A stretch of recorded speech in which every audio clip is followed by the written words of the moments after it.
Good morning. काल आपण modern period table हा चॅप्टर स्टार्ट केला होता. त्याच्यामध्ये स्टार्टिंगला जे काही एलिमेंट्स आपल्याकडे डिस्कवरीला होते ते सगळे एलिमेंट्स त्यांचा नंबर आपल्याला माहीत असणं गरजेचं आहे. प्लस त्यांची जी काही इन्फॉर्मेशन आहे ती इन्फॉर्मेशन ॲड करताना किंवा इन्फॉर्मेशन रेकॉर्ड करताना वेगवेगळ्या टाईपने ती रेकॉर्ड केली गेली आणि त्याच्यामध्ये बरेचसे सायंटिस्टने आपलं बऱ्यापैकी वर्क दिलं. त्याच्यामध्ये काही को पार्टनर्स, काही मेन सायंटिस्ट, काही जणांना त्यांचे जे काही असतील ते नोबेल प्राइजेस वगैरे मिळाले. काल मी बोललेच होते. आता त्याच्यामध्ये काल आपण पहिल्यांदा कन्सेप्ट ज्याला एक्सप्लेन केली त्याला आपल्याकडे 30 एलिमेंट्स होते. 30 एलिमेंट्ससाठी आपण बेसिक क्लासिफिकेशन केलं on the basis of physical property. Physical प्रॉपर्टीवरती आपण त्याचं जे काय असेल ते क्लासिफिकेशन केलं. त्याच्यामध्ये मेटल, नॉन मेटल आणि मेटल ॲट असे 3 पार्ट स्टडी केले, बरोबर. त्याच्यानंतर पुन्हा आपण काय केलं, हा सगळा इन्फॉर्मेशन, हा सगळा क्रायटेरिया एकत्र कलेक्ट केला. पण त्याच्यानंतर डोबेलँडर आणि न्यूलँड्स ह्या 2 सायंटिस्टनी काय याच्यावरती फोकस केला तर फिजिकल प्रॉपर्टी सोडून अजून ॲटॉमिक मास, कारण प्रत्येक ॲटमचा ॲटॉमिक स्ट्रक्चर स्टडी झाल्यानंतर त्याचा मास पॉईंट जो आहे तो आधी आला बाळगून. कारण कुठलाही इलेमेंट असेल तर त्याला ॲटम असणं, ॲटमचे कंपल्सरी मासेस कॅल्क्युलेट करता येतात हे कन्फर्म माहिती होतं. तेव्हा त्यांनी फोकस कशावरती केला, ॲटॉमिक मासशी रिलेटेड. त्याच्यामध्ये ट्रायड्स रूल आला, ऑक्टेव्ह रूल आला. दोघांचे एक्सप्लेनेशन जे होते त्याला लिमिटेशन्स आले बाळगून. काही अशा कन्सेप्ट आल्या की ज्याच्यामध्ये पुढे ते एक्सप्लेन होईना, म्हणून पुन्हा काय केलं आपण, चौथे सायंटिस्ट आले त्याच्यामध्ये दिमित्री मेंडेलिव्हने काय केलं, पाठीमागची सगळी इन्फॉर्मेशन कलेक्ट केली. फिजिकल प्रॉपर्टी घेतल्या, ॲटॉमिक मास घेतलं आणि त्यासोबत त्यांनी केमिकल प्रॉपर्टी पण घेतल्या आणि या सगळ्यांशी रिलेटेड त्यांनी एक पिरियडिक लॉचं फॉर्मेशन केलं. त्यांनी स्वतः एक स्टेटमेंट दिलं, त्याला मेंडेलिव्हज पिरियडिक लॉ असेही म्हणतात किंवा पिरियडिक लॉ असेही बोलतात. त्याच्यामध्ये त्यांनी सरळ सांगितलं, the physical and chemical properties of the elements are periodic function of their atomic masses. ज्याला ॲटॉमिक मास आपण इन्क्रीजिंग पॅटर्ननं लिहू तेव्हा त्यांच्या प्रॉपर्टी ॲटोमॅटिकली त्या आहे अशा सूट होत आल्या. मग ह्याच्यामध्ये त्यांनी काही ब्लॉक्स वगैरे ठेवले. त्याच्यामध्ये पुन्हा थोडीशी स्टडी झाला, पण डिटेल आपल्याला गॅसेस स्टेटमध्ये काय होतं आहे किंवा गॅसेस स्टेटमध्ये एलिमेंटची एक्झॅक्ट पोझिशन कुठे आहे वगैरे हे समजलं नाही. म्हणजे पुन्हा काय केलं, शेवटी हेनरी मोसले 1930ला बऱ्यापैकी एलिमेंट डिस्कवर झाले. त्यांनी मात्र होल पिरियडिक टेबलचं फॉर्मेशन दिलं. मग त्यांनी ज्याला टॅब्युलर फॉर्म बनवला ना, त्यांनी अगदी ते पाठीमागची सगळी इन्फॉर्मेशन कलेक्ट केली आणि आता ॲटॉमिक मासच्या ऐवजी त्यांनी ॲटॉमिक नंबरवरती फोकस केला. ॲटॉमिक नंबर का घेतलं तर ज्यावेळेला आपल्याला एखाद्या एलिमेंट स्टडीसाठी घेतलं त्याच्यावरती त्यांनी एक्सरे ग्राफिक स्टडी केला, म्हणजे एक्सरे इमिशन केलं आणि ते इलेक्ट्रॉनची फ्रिक्वेन्सी काउंट झाली. म्हणून ज्यावेळेला इलेक्ट्रॉनची फ्रिक्वेन्सी काउंट झाली त्यावेळेला इलेक्ट्रॉनचा ॲटममधला एक्झॅक्ट नंबर समजला आणि त्या नंबरचं जर रिलेशन मासशी बघितलं तर मासमध्ये प्रॉब्लेम हा होता की बऱ्याच जणांचे आयसोटोप होते. पण ज्यावेळेला आपण मास सोडून ॲटॉमिक नंबर घेतला त्याला नंबर हा फिक्स पॉईंट येतोय. कारण प्रत्येक इलेमेंटचे सिंगल ॲटम घेऊन ज्यावेळेला एक्सरे इमिशन केल्यानंतर त्यातला एक्झॅक्ट इलेक्ट्रॉनचा नंबर येत असेल तर तो डायरेक्टली त्याने ॲटॉमिक नंबर म्हणून पब्लिश केला. म्हणजे ॲटॉमिक मासच्या ऐवजी फक्त मॉडर्न पिरियडिक लॉ तयार केला, नवीन स्टेटमेंट बनवलं आणि त्याच्या सरळ ॲटॉमिक मासच्या ऐवजी ॲटॉमिक नंबरवरती फोकस केला. पुन्हा हे सगळे ॲटॉमिक मासेस जे आहेत ते इन्क्रीजिंग नंबरनं त्यांनी रिप्रेझेंट करायला स्टार्ट केले. रिप्रेझेंट करताना आता पहिलं सगळ्यात महत्त्वाचं म्हणजे आपल्याला त्याचं स्ट्रक्चर सांगता आलं पाहिजे. तर आज आपण काय स्टडी करणार आहे, structure of modern periodic table. त्यालाच काय बोललं तर long form of modern periodic table. आता जो काही टेबल बनला त्याचं एक शॉर्टमध्ये आपण एक्सप्लेनेशन दिलं पाहिजे, कारण कुठं काय ठेवायचं, काय करायचं हे माहीत असणं गरजेचं आहे. मग त्याच्यामध्ये त्यांनी टॅब्युलर फॉर्म जो बनवला होता तो असा पूर्ण बॉक्स नव्हता बघा. त्याच्यामध्ये बरेचसे रिसर्चर्स बरंच काही स्टडी केल्यानंतर तो एक टेबल टॅब्युलर फॉर्म बनवला आणि मोसलेस पिरियडिक टेबल या मॉडर्न पिरियडिक टेबल म्हणून तो पब्लिश झाला. ज्यावेळेला तो पब्लिश झाला त्यावेळेला त्याच्यामध्ये ज्या काही इन्फॉर्मेशन आहे त्या आपल्याला सगळ्या माहिती असणं गरजेचं आहे. पहिलं सगळ्यात महत्त्वाचं म्हणजे त्यांनी ज्यावेळेला हे सगळी पूर्ण अरेंजमेंट केली त्या अरेंजमेंटमध्ये बरेच सायंटिस्ट इन्व्हॉल्व झाले. त्या अरेंजमेंटमध्ये एक म्हणजे IUPACची ब्रांच पण इन्व्हॉल्व झाली.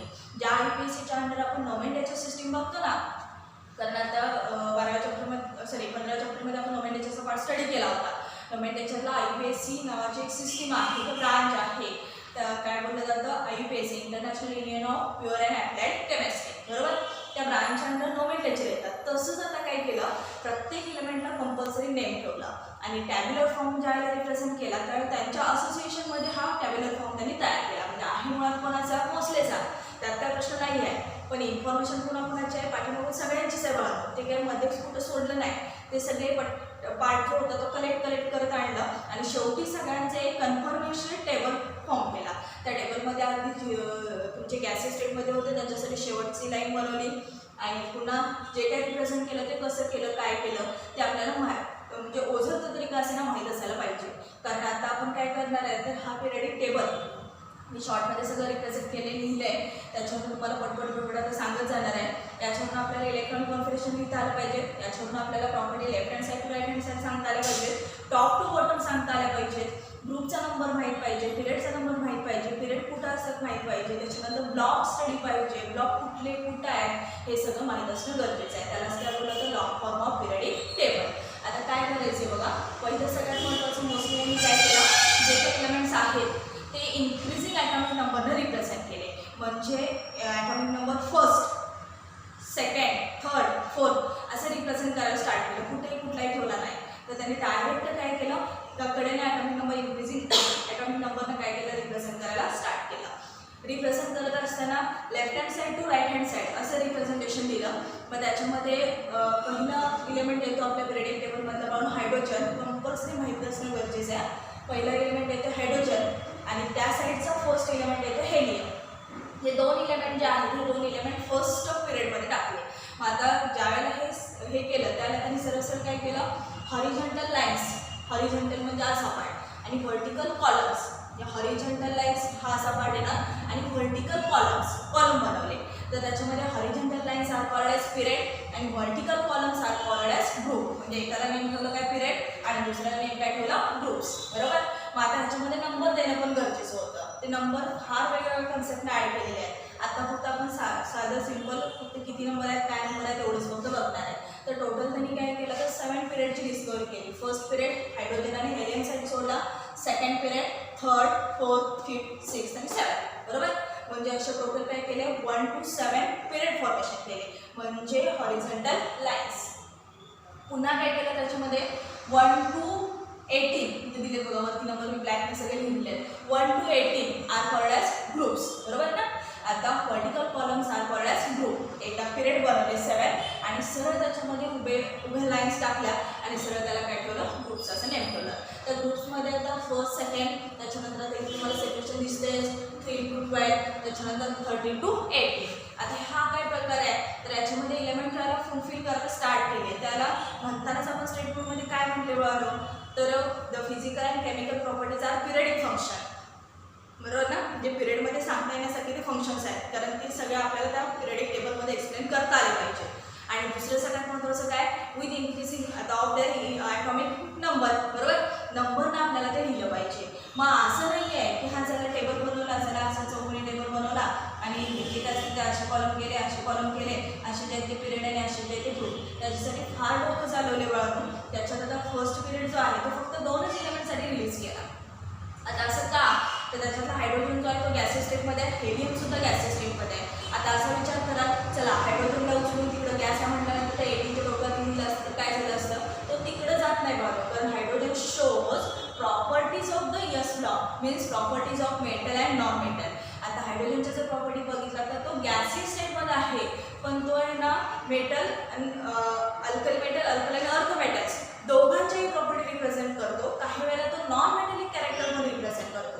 मग जर असं असेल तर कुठलाही पिरियडिक टेबल जर बघितला तर या बाजूच्या याला म्हणजे लेफ्ट हँड साईडला कंपल्सरी हायड्रोजन आहे पण तो फर्स्ट ग्रुपचा मेंबर नाही तर ब्लॉकचा मेंबर म्हणून पब्लिश केला. फक्त लिहिताना तो बऱ्याचशा बुक्समध्ये कसं आहे जॉईन करून नाही, काही बुक्समध्ये तो सेपरेटलीच दिलेला आहे. आणि त्या बाजूला हेलियम मात्र तो फॅमिलियर आहे. 0 ग्रुप आपली शेवटची जी फॅमिली आहे ना ग्रुप टोटल त्याच्यामध्ये तो ॲड. फक्त कसं आहे हेलियम गॅसेस स्टेटमध्ये आहे. सेकंड ॲटॉमिक नंबर म्हणजे atomic number first hydrogen, second जो आहे तो हेलियम तो त्याकडेला गेला. त्याच्यानंतर जे काही एलिमेंट्स फुलफिल केले त्याच्यामध्ये फर्स्ट पिरियडमध्ये 2 एलिमेंट्स, सेकंडमध्ये 8, थर्डमध्ये 8, त्याच्यानंतर 4, 5, 18 आणि 6, 7 त्याच्यामध्ये 30 to 32 असा नंबर त्यांनी कॅल्क्युलेट केला होता. म्हणजे फर्स्टमध्ये एलिमेंट जे आहे ते 2, सेकंडमध्ये 8, थर्डमध्ये पण 8, त्याच्यानंतर पुढं 18 आणि त्याच्यानंतर 32. तर टोटल असे नंबर त्यांनी टाकले. आता हे नंबर टाकताना कसं आहे तर ह्याच्यात आता इथं 18 पर्यंत तुमच्या लक्षात आलं असेल एकाकडे तिकडे सगळं ॲटॉमिक नंबर येतात. आता ॲटॉमिक नंबर भरताना कसं म्हटलं बघा तेही सांगणार आहे. मुद्दा मी ॲटॉमिक नंबर लिहिलेत सुद्धा. त्याच्यातलं first period second period compulsory तोंडपाठ पाहिजे, काहीही सांगायचं नाही, परफेक्ट पाहिजे. तर फर्स्ट पिरियडमध्ये हायड्रोजन आणि हेलियम दोनच एलिमेंट येतात. सेकंड पिरियडमध्ये lithium, beryllium, boron, carbon, nitrogen, oxygen, fluorine आणि निऑन. बरोबर. हे टोटल 10 एलिमेंट्स आहेत. हे कंपल्सरी परफेक्ट पाहिजे. आता पुढं त्याच्या पुढं आता ॲटॉमिक नंबर कसा इन्क्रीजिंग ठेवला बघा. याचा ॲटॉमिक नंबर आहे बघा 1. बरोबर. याचा ॲटॉमिक नंबर आहे 2. त्याच्यानंतर ॲटॉमिक नंबर येते 3, 4, 5, 6, 7, 8, 9, 10. पुन्हा 11, 12, 13, 14, 15, 16, 17, 18. बघा एकाने इन्क्रीजिंग ऑर्डर आहे ना, left hand side to right hand side. असं करायचं नाही, तिकडे जाऊन तिकडून पाठवून द्यायचं नाही, इकडून सगळे स्टार्ट होणार. पुन्हा 18 झालं, 19, 20, पुन्हा 21, 2, 30. तर 10 आहे, तिथे काय नंबर मी लिहिलेला आहे, सलग आहे, तुम्हाला पाहिजे तर बघू शकता. 21, 22 वगैरे 30. त्याच्यानंतर 31, 32, 33, 34, 35, 36. बरोबर. 36 नंतर पुढचा नंबर काय आला 37. फिफ्थ पिरियडला 37 आला. 37, 38. पुन्हा 39 to 48. पुन्हा 54. पुन्हा 54 एंड झाला की स्टार्ट कुठून होते 55ला सिक्स्थ पिरियड. 55, 56. आणि इथे एक छोटीशी कन्सेप्ट त्यांनी ॲड केली 57. बरोबर ना. 56 नंतर काय तर 57. तर 57 to 71 ॲटॉमिक नंबर जो आहे तो बाहेर काढला. म्हणजे आता 71 नंतरचा कुठला येणार म्हणून 72. म्हणजे इथं 72, 73, 74, 75, 76, 77, 78, 79 आणि 80. पुढं कंटिन्यू केलं. पुन्हा 86 ॲटॉमिक नंबर झाला. परत पाठीमागून काय झालं 87ला स्टार्ट झालं. 87, 88 आला. पुन्हा इथून पण काय केलं एक 14 एलिमेंट्स रिमूव्ह केले. याच्यातले 14 एलिमेंट्स साईडला काढले. ते नंबर कुठून कुठंपर्यंत 57 to 71. बरोबर. म्हणजे राहिलं 71च्या पुढं काय 72 कंटिन्यू झालं. आणि पुन्हा पुढची एक सेरीज रिमूव्ह केली. त्याच्यामध्ये 89 to 103 हे ॲटॉमिक नंबर बाहेर काढले. पुन्हा 104 पासून स्टार्ट झालं. पुन्हा 104 to 112 आणि पुन्हा 118. आता टोटल जर आपल्याकडे 11 बघितलं तर 118 एलिमेंट्स आहेत पिरियडिक टेबलच्या डिस्कवरीला टोटल पिरियडिकच्या लॉंग फॉर्मला. बरोबर. पुन्हा इथून निघालेले जे 14 एलिमेंट्स आहेत ते सेपरेटली रिप्रेझेंट केले. 14 एलिमेंट्स त्याच्यामध्ये लॅन्थनम टू ल्युटेटियम, लॅन्थनम किंवा लॅन्थनाइट सेरीज म्हटलं जातं. त्याच्यानंतर ॲक्टिनम टू लॉरेन्सियम. असे इथं टोटल 14 एलिमेंट्स. पुन्हा इथं पण 14 एलिमेंट्स. हे कुठले आहेत बघा तर 57 to 71. म्हणजे आपला इथं 56 नंबर होता. पुढचा काउंट येत होता 57. तर 57 पासून 71 बरोबर 14 एलिमेंट्स रिमूव्ह केले, बाहेर काढले. पुन्हा इथं 88 होता. 89 to 103. पुन्हा 14 एलिमेंट्स बाहेर काढले. दोन्ही सेपरेट सेरीज रिप्रेझेंट केल्या.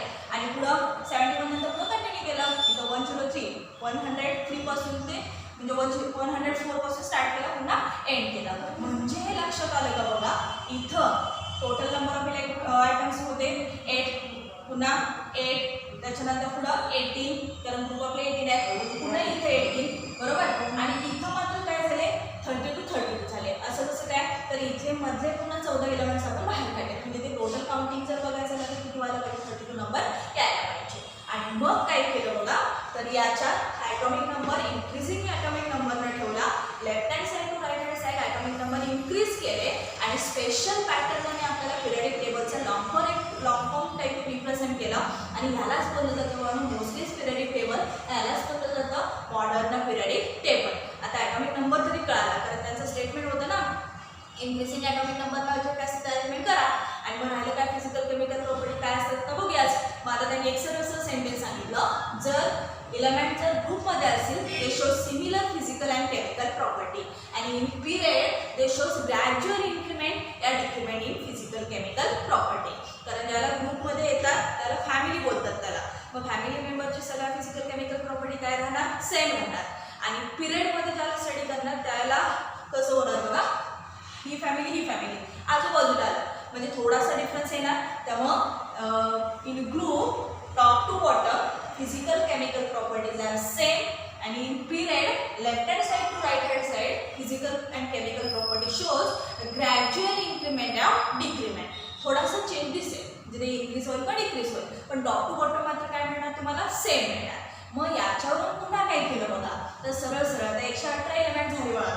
आहे असे 118 एलिमेंट स्टडी करायचं म्हणजे पुन्हा थोडंसं प्रॉब्लेमॅटिक कंडिशन आली. कारण एवढे सगळे एलिमेंट्स एका वेळेला कसं लक्षात ठेवणार किंवा आपण हे सेपरेशन कसं करणार किंवा आपल्याला जर स्टडी करायचे असेल, कारण आता आपल्याला 11th आणि 12th मध्ये टोटल पिरियडिक टेबल बनवून पाठ होतो तुम्हाला. कसं काय तर आपल्याला ह्याचं सेपरेशन करून डिटेल सगळा स्टडी आहे. मग आता कसं असेल तर सरळ सरळ पुन्हा काय केलं बघा, या लॉंग फॉर्ममध्ये सरळ सरळ periodic table divided into 4 parts. This 4 parts are called as block system. आणि त्याच्यामध्ये सरळ सरळ 4 ब्लॉक्स बनवले. त्याच्यामध्ये first second period are called as S block. पुन्हा 3 to 12 are called as D block elements. पुन्हा 13 to 18 are called as B block elements, and these two series are called as F block elements. Small letter ने सगळं represent करायचं. First two groups are called as S block. 3 to 12, the next 10 groups are called as D block. 13 to 18, these next 6 groups are called as P block, and last 2 series are called as F block. सगळे letter जे आहेत ते small letter टाकायचे. म्हणजे पुन्हा बघा पाहिजे तर इथं खाली लिहिते एस ब्लॉक एलिमेंट्स, पुन्हा पी ब्लॉक एलिमेंट्स, डी टाकतात कसे डी ब्लॉक एलिमेंट्स, आणि last one F block elements. बरोबर. फर्स्ट एस ब्लॉकमध्ये काय येणार 2 ग्रुप्स येणार, याच्यामध्ये येणार 6 ग्रुप, याच्यामध्ये येणार 10 ग्रुप्स, आणि हे 2 सेट्स. म्हणजे आपल्याला जवळपास किमान आउटलाईन तरी माहिती असणं गरजेचं आहे, आणि ही आउटलाईन जी आहे ती क्लिअर झाली. मग आता ह्यानं एस ब्लॉक का बोलले, पी ब्लॉक का बोलले, डी ब्लॉक का म्हटलं, एफ ब्लॉक का म्हटलं, तर त्याच्यासाठी म्हणून सेपरेट एक्सप्लेनेशन आहे ते आपल्याला त्या चॅप्टरमध्ये स्टडी करायचं आहे. आता फक्त तुम्हाला टोटल पिरियडिक टेबलची आउटलाईन समजली का बघा, याच्यामध्ये काय शंका आहे का बघा. पुन्हा हे दोन जे ब्लॉक आहेत एस ब्लॉक हा याच्यामध्ये first group alkali metal, alkaline earth metal, alkali metal, alkaline earth metal. त्याच्यानंतरचा हा पुढचा पार्ट हा पूर्ण 10 40 एलिमेंट्स. हे जे आहेत हे प्युअरली मेटल्स आले, परफेक्टली मेटल्स, प्युअर मेटल बोलतात. आणि त्याच्यानंतर हा पीचा पूर्ण कोपरा, याच्यावरती बनवून हे असं झिगझॅग लाईन येते. हा मेटलाइटचा पार्ट आला. या कोपऱ्यात जे येतात ते मेटल्स येतात, या कोपऱ्यात जे येतात ते नॉन मेटल्स येतात, आणि लाईनवरती जे आहेत ते मेटॅलॉइड्स येतात. म्हणजे आता पिरियडिक टेबलची अरेंजमेंट अशी आहे की ज्याच्यात कोणालाही काही कन्फ्युजन मिळणार नाही आहे.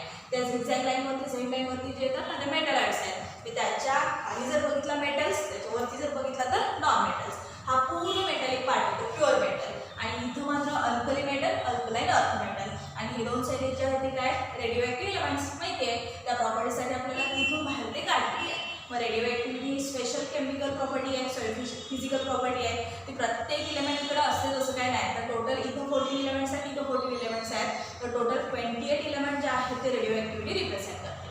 त्यामुळे त्यांना सेपरेट लाईन एक रिप्रेझेंट करून खाली बॉटमला ती लाईन ड्रॉ केली, आणि यांना सेरीज बोलतात. म्हणजे लॅन्थनाइट सेरीज आणि ॲक्टिनाइट सेरीज. आणि वरचे सगळे जे आहेत ते स्टडी करताना ग्रुप एलिमेंट्स, फॅमिली मेंबर्स अशा पद्धतीनं स्टडी केलं जाईल. समजलं. इथंपर्यंत काय शंका आहे का बघा. त्याला बोललं तर long form of modern periodic table. फक्त आउटलाईन जे आहे ती मात्र डोक्यात असणं गरजेचं आहे. ॲटॉमिक नंबर जे आहे ते goes on increasing left hand side to right hand side. सरळ सरळ ॲटॉमिक नंबर मी काही रिप्रेझेंट केलेले आहेत, आणि राहिलं काय सेरीजमध्ये पण left hand side to right hand side goes on increase. काही शंका आहे का बघा. फक्त इथून आणि इथून ह्या 2 सेरीज रिमूव्ह केले एवढं माहीत असणं गरजेचं आहे. इथून रिमूव्ह केल्यानंतर डायरेक्ट पुढचा ॲटॉमिक नंबर कंटिन्यू होतो. म्हणजे इथं 56 झाला, इथं 57, नंतर 72 पासून स्टार्ट होईल. समजलं. काय शंका आहे का बघा. आता याच्यामध्ये इलेक्ट्रॉन कॉन्फिगरेशन आपल्याला स्टडी